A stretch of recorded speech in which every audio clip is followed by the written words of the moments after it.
Cameron stood beneath the towering arches of the Zephyrian royal palace, his human fingers tightening around the diplomatic slate in his hands.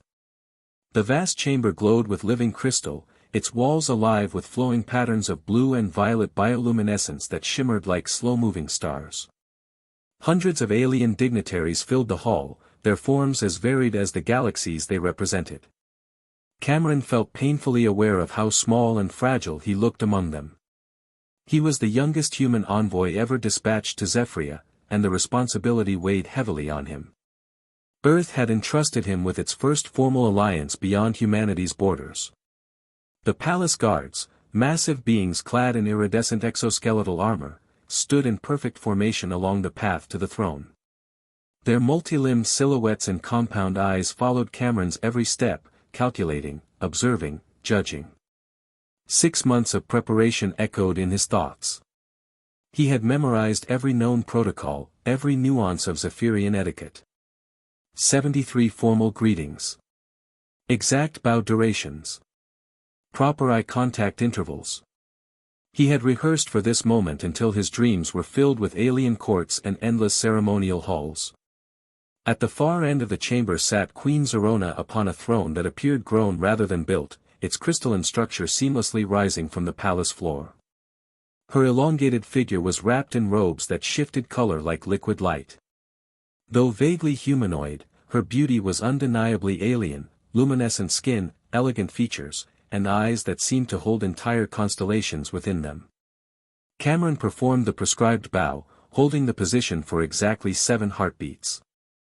The silence that followed was absolute. Not a whisper stirred the air. Hundreds of Zephyrian nobles, officials, and scholars watched him intently, their expressions unreadable. Ambassador Cameron Hayes of Earth, the Queen spoke, her voice resonating through the chamber and translating flawlessly within his neural implant. You seek unity between our peoples. Yes, Your Majesty, Cameron replied, surprised at how steady his voice sounded. Humanity extends its hand in friendship. He never finished the sentence. A sudden blur of motion erupted behind the throne. Gasps rippled through the hall as a small figure darted forward with astonishing speed. The palace guards reacted instantly, but they were far too slow. Before Cameron could comprehend what was happening, the child collided with him, arms wrapping tightly around his waist. The entire palace froze. Not metaphorically, literally. Every Zephyrian stood motionless. Weapons hovered mid-lift. Courtiers remained frozen with half-formed expressions. Even the queen sat utterly still, her pupils expanding in shock. Cameron stood rooted in disbelief, heart racing, as a small alien child clung to him in an unmistakable embrace. Cameron looked down, stunned, at the child holding him. She was small, barely reaching his waist, and her luminescent skin glowed softly against his uniform. Her eyes, deep and radiant like her mother's, gazed up at him with unmistakable joy. She could not have been more than 7 or 8 by human standards. Luna. Queen Zerona's voice shattered the frozen silence. The queen rose from her throne, composure broken for the first time. Release the ambassador immediately. But the child only tightened her grip, burying her face against Cameron's chest. No, she said firmly. I know him. I know him, mother. Cameron's thoughts raced. Every briefing, every cultural document flashed through his mind. Nowhere, absolutely nowhere, had there been mention of a royal child touching a foreign diplomat. He did not dare move, afraid even the smallest reaction might trigger catastrophe. The queen descended the steps with controlled grace, tension visible in every line of her form. The guards slowly lowered their weapons, though none relaxed completely. A soft murmur spread among the assembled nobles like wind through strange forests. Luna, the queen said gently now, kneeling beside her daughter. You have never met this human before. You must explain yourself. Luna finally loosened her embrace, though one small hand remained firmly wrapped around Cameron's. Her eyes shimmered with unshed tears of happiness. But I have, Luna insisted. In my dreams. Every night. He tells me about Earth. About blue oceans and green forests.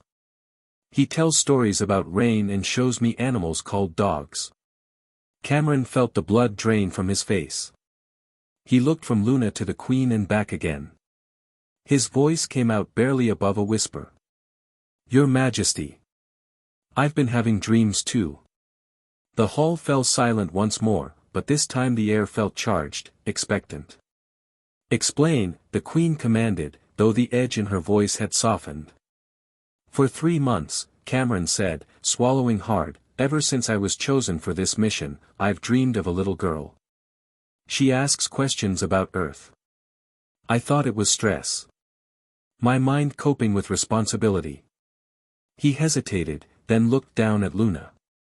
She looks exactly like you. The Queen's expression shifted, wonder, fear, and something dangerously close to hope crossed her alien features. She placed a hand on her daughter's shoulder. The resonance, she whispered. The ancient text spoke of it, though it has not appeared in 10,000 years. What is it? Cameron asked, abandoning protocol entirely. The Queen met his eyes, tears glistening in their depths. A psychic bond formed across distance. Rare. Powerful. It emerges only between souls meant to shape the future. She straightened. My daughter has chosen you, Cameron Hayes. Luna tugged on his hand. Can we really be friends? Cameron looked around the throne room, expecting hostility, suspicion, perhaps outrage. Instead, he saw awe. The Zephyrian nobles no longer whispered in fear or judgment. They watched with reverence, as if witnessing something sacred. Queen Zerona studied him carefully, then smiled, a genuine, warm expression that transcended species and culture. Cameron knelt down to Luna's level, meeting her gaze. I would be honored to be your friend, he said softly. Luna's face lit up, and she threw her arms around his neck once more. This time, the palace did not freeze. Instead, it erupted into sound, laughter, voices, and a rising hum of shared emotion. The crystalline walls shifted from cool blues and purples to glowing gold, responding to the collective joy of the Zephyrian people. The Queen rose and addressed the assembly. Her voice carried pride and awe. Today, history changes. She turned back to Cameron. The resonance does not choose lightly.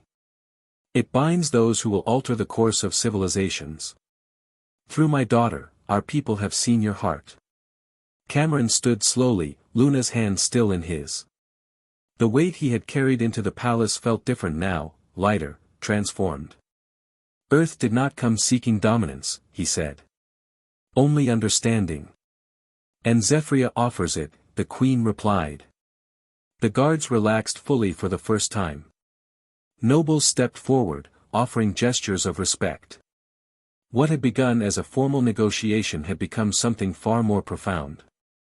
Later, as ceremonies gave way to celebration, Cameron realized how fragile and powerful the moment truly was. No treaties had been signed. No trade agreements finalized. And yet, something stronger had formed. A bond of trust. Across the palace, music resonated through crystalline halls. Luna laughed freely, pulling Cameron along to show him parts of the palace she loved. For the first time since leaving Earth, Cameron felt certain, this mission had succeeded beyond anything he had imagined. As Cameron stood beside Queen Zerona, watching Zephyrian and human representatives mingle in cautious harmony, a realization settled deep within him. Diplomacy, for all its preparation and precision, could never account for moments like this.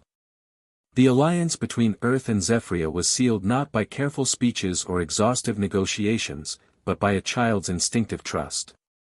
Later that day, official announcements echoed across both worlds. Humanity's first true interstellar alliance had been formed. Scholars would debate the implications for centuries. Strategists would rewrite models.